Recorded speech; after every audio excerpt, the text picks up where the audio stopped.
Thank you అన్న, thank you very much. మీ పాటలు check check check. Hello, మీరు మాట్లాడుతున్నకే mic cut అవుతుంది. హలో, మీ పాటలు నాకు చాలా స్ఫూర్తినిచ్చాయన్న. మీరు ఎప్పుడు ఏ పాట పాడినా కూడా ఎక్కువగా ఉన్నటువంటి దేశ సంపద, దేశ జనాలు అలా కొంచెం వాయిస్ కొంచెం క్లారిటీ పెట్టాలి. నేను తక్కువ మాట్లాడతా, జర మాట్లాడే 10 మాటలు అందరికీ పెట్టండి బ్రదర్. కొంచెం 2 మాటలు నేను మాట్లాడేది మనందరికి ఉపయోగపడతాయని అనుకుంటున్నా. చాలా పండుగ వాతావరణం. ఈ పండుగ వాతావరణాన్ని మనందరం సెలబ్రేట్ చేసుకోవడంతో పాటు కొన్ని నేర్చుకోవాలి, కొన్ని తెలుసుకోవాలి. నాకే పదవి లేదు కనుక స్టేజ్ మీద చాలా తక్కువనే పిలుస్తారు. ఎందుకంటే పదవి ఉన్న వాళ్ళకే ఎక్కువ ఇంపార్టెంట్ ఇస్తారు. వాళ్ళేమో ఒక వాళ్ళేమో కాల్చీడు లాగా వచ్చి జడ్సేపు కూర్చొని వేసుకొని వాళ్ళు మాట్లాడి వెళ్ళిపోతూనే ఉంటారు. ఇక వాళ్ళ గురించి నేను తక్కువనే మాట్లాడతా. ఏమంటే చెప్తున్నా జనరల్గా వాళ్ళు కూడా మిగతా వాళ్ళు మాట్లాడినప్పుడు వింటే మిగతా వాళ్ళు కూడా చాలా సంతోషపడతారు. మనం కూడా ఎంత చెప్పకుండా ఎవరు వస్తారో, ఏ లీడర్ వస్తారో ఏం కాదో వాళ్ళు వచ్చి మాట్లాడిపోతారో, వాళ్ళు వచ్చి మాట్లాడిందంటే ఏముండదు. ఎందుకంటే వాళ్ళు ఆల్రెడీ పెద్దవాళ్ళు, వాళ్ళు మాట్లాడింది మన చప్పట్లు కొట్టినా కొట్టకపోయినా చప్పట్లు కొడతాం, వాళ్ళు బాగుండాలని. సో నేను ముఖ్య పాయింట్కి వస్తున్నా. బాబు జగజ్జీవన్ రామ్ గారి జయంతి వేడుకలు చాలా సంతోషం అనిపిస్తుంది. ఈరోజు వాడవాడలో కూడా జరుగుతున్నాయి. దానికి మీరందరూ సపోర్ట్ కొట్టాలి, ఆనందంగా ఉండాలి. ఇంకా చాలా జరగాలి.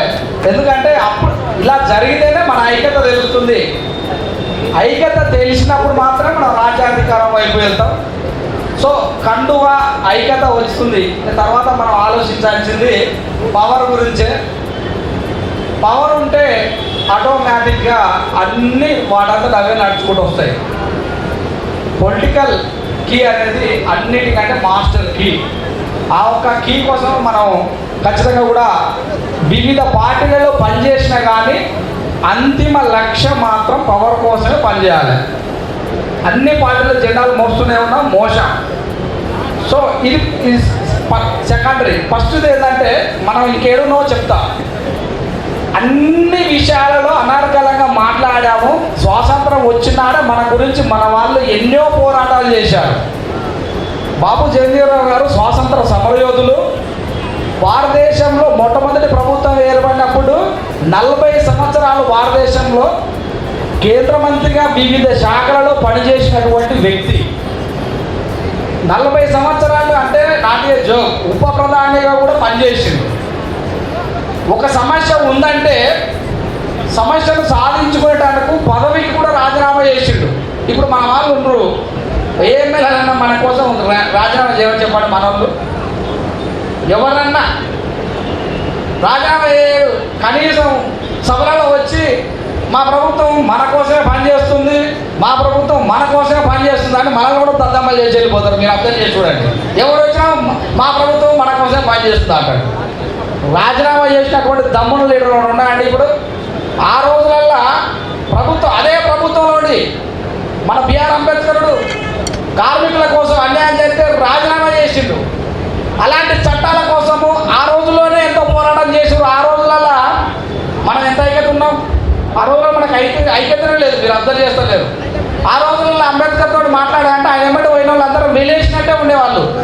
వెలేయటం వేరు, జ్ఞానులందరూ కూడా వెలేసి ఆయనతోటి మాట్లాడితే ఆయనతోటి మాట్లాడకపోవడం, ఆయనకు రాజకీయంగా ఎవరెవరు మద్దతు ఇచ్చారో వాళ్ళందరూ కూడా వెళ్ళి ఆ రోజుల్లోనే వాళ్ళంతా త్యాగాలు చేశారు. ఇవాళ యూత్ ఉంది, జ్ఞానం ఉంది, అన్నీ ఉన్నాయి, కానీ పోరాడవాడే లేడు. మిత్రులారా, పోరాడవాడే లేడు. మన కోసం మనమే మనకు రిజర్వేషన్ క్యాండిడేట్ ఒక 10 ఎమ్మెల్యే సీట్లు ఉంటే ఒకడైనా మన కోసం పోరాడమని చెప్పండి.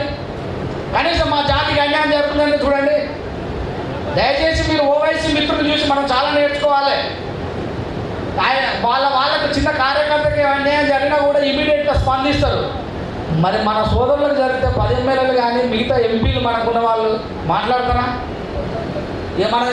మనం పోరాటాలు చేసి వాళ్ళని ఎన్నుకొని వాళ్ళకి జెండాలు కట్టి మన కోసం పోరాడనన్ని రోజులు మనం ఇలాగనే అన్న ఇలాగని అంటుండు.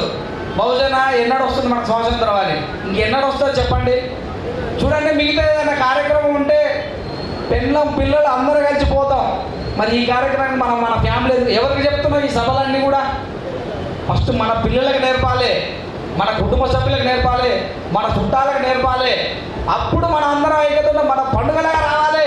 నేను డైరెక్ట్ చెప్తున్నా, ఒక గుడికో బడికో అందరూ ఫంక్షన్లకు అందరూ తయారైపోవడం కాదు.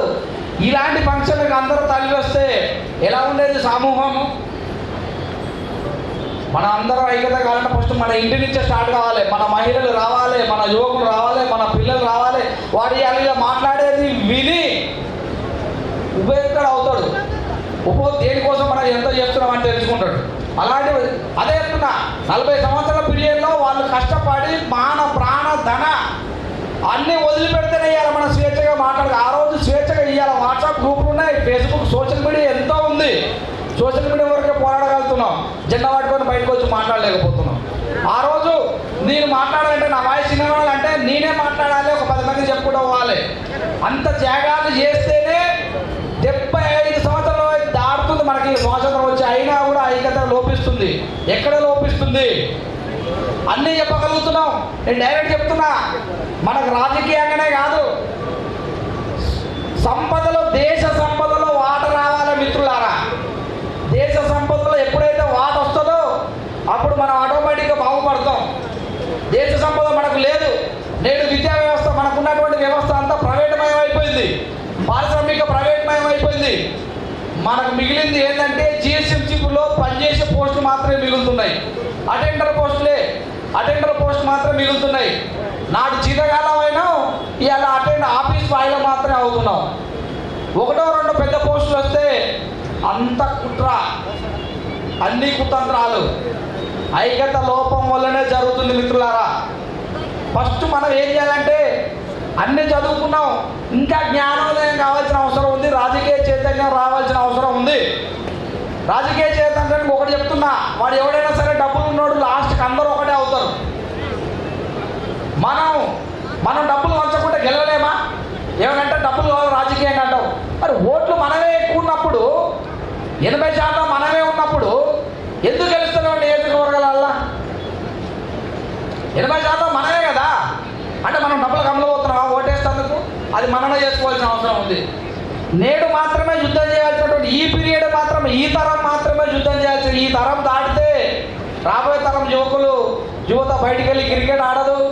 యువత ఎండకు వానకు, మనమే మన పిల్లల్ని ఎండకెళ్ళలేము, వానకెళ్ళలేము, చలికెళ్ళలేము. మరి మన ఇంట్లో ఖచ్చితంగా బిఆర్ అంబేద్కర్ పుట్టాలనుకోం, ఎందుకంటే కష్టపడాలనుకుంటలేము. ఎవరో ఇంట్లో బిఆర్ అంబేద్కర్ పుట్టాలి, ఎవరో ఇంట్లో బాబు జగన్ పుట్టాలి అని అనుకుంటాం. మరి మన ఇంట్లో పుట్టినటువంటి బాబు జగజీవన్ ఆరోగ్యంగా బలపడాలి, వాడు ఎప్పుడు స్వతంత్రం వైపు పనిచేయాలి. ఇక మనకు గోషి పెట్టుకునే కానే ఉన్నాం. మన ఆర్థికంగా బలపడితేనే, డబ్బు ఉంటే సుబ్బిగాడినే సుబ్బారావు గారు అంటారు, ధనం ఉంటే అప్పలమ్మనే అప్సరాసాని పోగొడతారు. మనం ఎన్నడ అప్సరసలు కావాలి, ఎన్నడ సుబ్బారావులే కావాలండి బాబు. ధనం మూలం ఇది జగత్ కదా. ఈరోజు మీరు అబ్జర్వ్ చేయండి, ఒక కొత్త కాలం ఏర్పడితే కొత్త స్కూల్, గవర్నమెంట్ స్కూల్ రాదు, కొత్త వైన్ మాత్రం తలతలలాడుతుంటుంది. ఎందుకంటే మనం 20 రూపాయలు, మనం 100 రూపాయలు సంపాదిస్తే 60 రూపాయలు అక్కడ ఖర్చు పెట్టేటోళ్ళం మనమండి. అవసరం అనుకుంటే మనం పిల్లల పుస్తకాలు తెచ్చి కూడా తాగి వాడిని బతికిస్తున్నాం. స్కూల్ పెడుతున్నాడు, స్కూల్ పెట్టరు, ప్రైవేట్ స్కూల్ పెడతారు. మనల్ని మీరు ఆర్థిక మూలాలు అన్నీ తెప్పగొడుతున్నారు. ఇంకా కూడా ఈ దేశ సంపద అంతా మనది.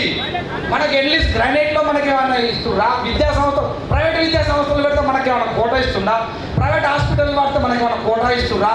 ఉన్న గవర్నమెంట్ స్కూల్సే మూత పడితే, గవర్నమెంట్ స్కూల్స్ ఉంటే మాత్రమే, రిజర్వేషన్ ఉంటే మాత్రమే మనకి అక్కడ పోస్టులు వచ్చేది, జాబులు వచ్చేది.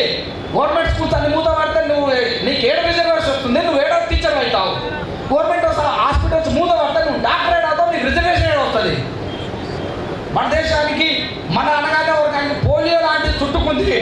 మనం ఏసీ రూమ్లలో చదవగలుగుతాం. ఇప్పుడు కూడా ఉన్నటువంటి గవర్నమెంట్ కాలేజీలలో లెక్చరర్సే ఉండరు. ఉంటే లెక్చరర్స్ లేకపోతే మన ధర్నాలు చేయాల్సింది మనమే. ఒక్క లెక్చరర్ లేకపోతే వాడి పీరియడ్ ఎంత నాశనం అవుతుంది అంటే, మొత్తం కూడా ప్రైవేట్ మయం అయిపోతే నష్టపోయేది మనమే. మిత్రులారా, మనం తాయిలాలకు లొంగొద్దు. నేను డైరెక్ట్ చెప్తున్నా, ఎంత దౌర్భాగ్యం అండి. స్వాతంత్రం వచ్చిన తర్వాత కూడా అన్నం కోసం మనం పోరాడవలసిన పరిస్థితులా? ఇంకా అన్నం కోసమేనా? రాజాధికారం కోసం. అన్నం సంపుష్టంగా ఉన్నప్పుడు కదా గొప్ప ఆలోచనలు వస్తాయి. అప్పుడే కదా రాజ్యాధికారం కోసం పనిచేయాల్సిన అవసరం ఉంటుంది. అంటే రాజ్యాధికారం అనేటటువంటి కర్ర మనకి దొరకకుండానే చేస్తుండు. రాజ్యాధికారం అనేటువంటి కర్రే దొరకట్లేదు మనకు. దొరకకుండా చేస్తుంది. ఇంకా మనం అంతా అప్రమత్తం కావాల్సింది ఉంది. విద్యా వైద్యం కోసం పోరాడాల్సిందే. హక్కుల కోసం మనకు అన్ని రాసిచ్చురు, హక్కులు రాసిచ్చురు. కానీ హక్కుల కోసం ఇంకా పోరాడతలేము మనం. తాయిలాల కోసమే పనిచేయాల్సిన పరిస్థితి ఏర్పడింది. అన్ని ఫ్రీగా ఇవ్వాల్సిందే. విద్యా వైద్యం ఫ్రీగా ఇవ్వాల్సిందే మన దేశంలో. అదే కదా మన రాజ్యాంగం, మన రాసిన బిఆర్ అంబేద్కర్ ఆ ఒక అంశాలే బయటలు ఎక్కడో వేసింది. ఇంకా చాలా మాట్లాడే అంశాలు ఉన్నాయి మిత్రులారా. ధన్యవాదాలు మీరందరూ ఓపికతో వెళ్ళినందుకు. ముఖ్యంగా అన్న వాళ్ళు పాట పాడదాం అనుకున్నారు, చాలా సంతోషం. పాటలు పాడాలి, వాటికి మనం ఎంజాయ్ చేయాలి, కానీ అందులో ఉన్నటువంటి వాట్స్ కూడా మనం వినాల్సిన అవసరం ఉంది. నమస్తే. మన బిఆర్ అంబేద్కర్ ఎంత కోఆపరేషన్ చేస్తున్నాం, త్యాగం చేయలేకపోతున్నాం. బిఆర్ అంబేద్కర్ ఆయన జాతికి ఎంత సేవ చేశాడు, కుటుంబానికి సేవ చేయలేదు ఆయన. ఇలా మనం ఎంతసేపు ఉన్నాం, మన కుటుంబం, మన ఇల్లు, మన చుట్టాలు అంటున్నాయి. ఇలాంటి కార్యక్రమాలు జరిగితే సోప్రాములు చేసి వెళ్ళిపోతాం. త్యాగాలు చేయాలి, ఇంకా త్యాగాలు చేయవలసిన అవసరం ఉంది. ఆయన రాసి ఇచ్చిన భిక్ష వలన ఇంకా మన 10 ఎమ్మెల్యేలు 2-3 ఎంపీలు అవుతున్నాయి. ఏం కాదుకున్నా మనం మిగతా మనంత సమాజం ఒక 2-4-5 పోరాటం వల్లనే మనకు రిజర్వేషన్ వచ్చింది.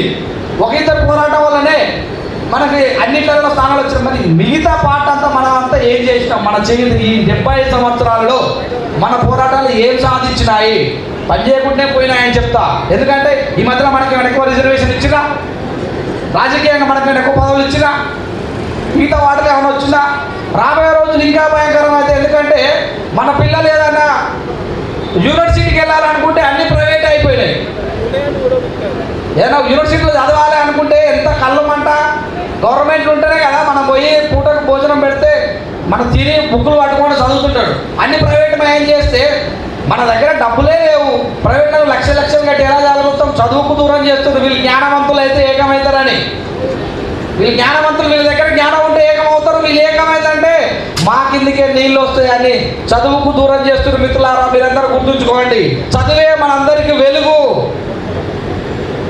ఆ వెలుగు ఉన్నంత వరకే మనం ఉంటాం. ఆ చదువుకు దూరం అయితే లాస్ట్ మనం ఏం చేయాలి? చాకిరీ చేయాల్సిందే. ఆ చాకిరీతోటి ఇంకా అలాగనే చాకిరీలే బతుకుతున్న మనం వెలుగులోకి రావాలి. ఫస్ట్ వాళ్ళు చూస్తున్నారు, ఆ తర్వాత ఆర్థికంగా కూడా మనకు రాయట్లేదు. మన భారత రాజ్యాంగం, మనం నిజంగా నేను చెప్తున్నా, మనం భారత రాజ్యాంగం పట్టుకోకపోతే అందులో మౌలిక వసతులు కూడు, గూడు, గుట్ట, ఈ 3 మనకు రాజ్యాంగం కల్పించాలి. ఈ 3టికి దూరం చేస్తున్నారు మిత్రులారా. వైద్యం మనకు లభించేటట్టు చేస్తుర్రా? గవర్నమెంట్ హాస్పిటల్స్ ఏమైనా పనిచేసేటట్టు చేస్తుర్రా? గవర్నమెంట్ హాస్పిటల్ పనిచేసేటట్టు చేయలేరు. గవర్నమెంట్ హాస్పిటల్ పనిచేస్తే వాళ్ళ కార్పొరేట్ హాస్పిటల్ పనిచేయవు. వాళ్ళ కార్పొరేట్ హాస్పిటల్ పనిచేయాలంటే గవర్నమెంట్ హాస్పిటల్ మూత పెట్టాలి. మళ్ళీ ఏమనంటే ఆరోగ్యశ్రీ అంటారు. ఆరోగ్యశ్రీలు ఇవన్నీ దొంగసాటంగా చేయాల్సిన అవసరం ఉంది. గవర్నమెంట్ హాస్పిటల్ పనిచేస్తే మనం అందరం డైరెక్ట్ పోయి చేసుకోగలుగుతామా? ఒకనాడు నేను గాంధీ హాస్పిటల్కి వెళ్తే డాక్టర్ మాత్రమే చూస్తాడు. బ్లడ్ టెస్ట్ బయట తీసుకురావంటాడు, షుగర్ టెస్ట్ బయట తీసుకురావంటాడు, అన్ని టెస్టులు బయట తీసుకుని రావంటాడు. ఆయన ఏమైనా పోయి చూసి 2 సూదులు తీస్తాడు. మళ్ళీ మెయిన్ గోళీలు కూడా బయటనే కొనుక్కోమంటాడు. మనకి ఏడాది వైద్యం ఫ్రీగా దొరుకుతుందండి. వైద్యం దొరుకుతలేదు, విద్య దొరుకుతలేదు. ఇక ఈ 2 దొరకకపోతే మనం మన వెనుకబడే తరగతుల వాళ్ళు ఏం కొంటాం? అన్నింటినీ ట్యాక్సులు వసూలు చేసి మనకు ఫ్రీగా ఇవ్వాలగా. ఈరోజు మంచినీళ్ళు కూడా ఫ్రీగా దొరుకుతలేవు. ఇక ఇళ్ళ జోలికి వస్తే పార్టీ కొమ్ము కాసిన వాళ్ళకే ఇల్లు ఇస్తారు. అనగానే ఉన్న వాళ్ళకి ఎప్పుడు లాభం జరుగుతుంది, వాడు ఎప్పుడు ఆర్థిక